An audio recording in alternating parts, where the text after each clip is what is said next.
As we follow around here with the Japanese driver Kaito Kodera. As Kodera going quickest the first time by, except for Tanner Denney, going 26.2. We'll stick with Kaito for at least the second lap here. Let things settle in just a little bit. Looks like Cam Zam's out there corner marshalling. Race 9 is out on the track corner marshalling. You're following along with race 10 right now, four-wheel drive buggy. As they work down the straightaway, Kodera goes 26.7, so he goes 26.69, 26.77, so pretty identical laps there. Tanner Denney goes even quicker, 26.109. So Tanner Denney will be your current pace setter with 1:15 into this one, 2 laps in for Tanner, as he is on a 12 and a 5:13. So we're starting right off the bat here with some 12-lap runs.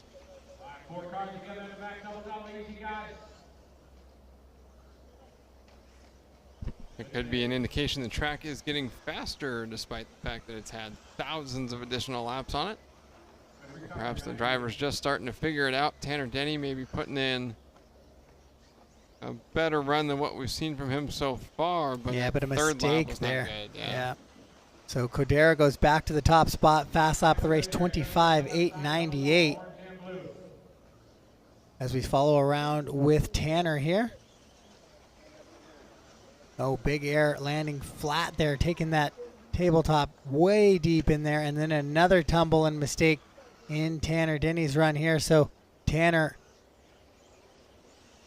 not going to be able to put together a good run here, actually falling off of the 12-lap run likely here.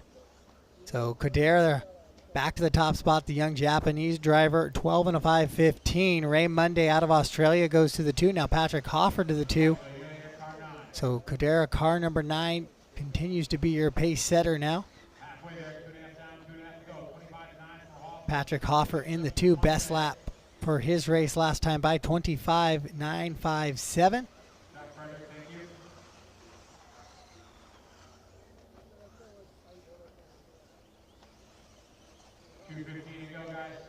Hofer chops off, well, actually over the last 2 laps, about 0.8 of a second from the lead of Kaito Kodera. Now it's down to 3.3 seconds with Tom Cockerill another 2.4 back. But Kodera does have the fastest single lap of the race. It's about 3, almost 0.4 of a second faster than what Hofer was able to do. So Kodera certainly has the speed. We'll see if Hofer can catch him on consistency. Here's Kodera over on the right side in the red and white Yokomo buggy.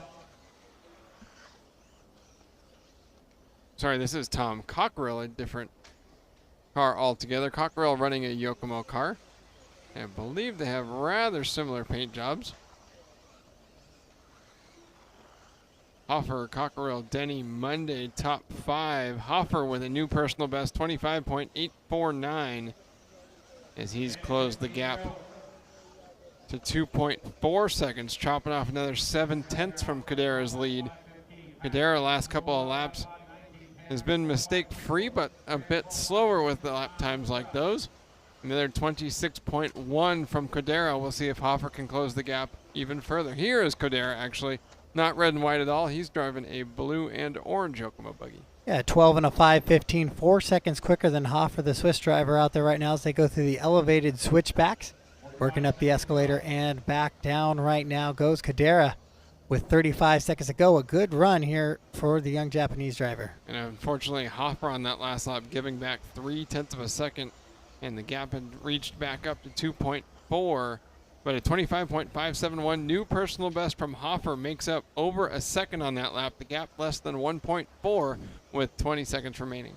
Yeah, this is the first heat of qualifying round number 4, so we're going to determine an early top qualifier in this one. Tanner Denney able to climb back onto a 12-lap run after some of those early mistakes, has cleaned it up.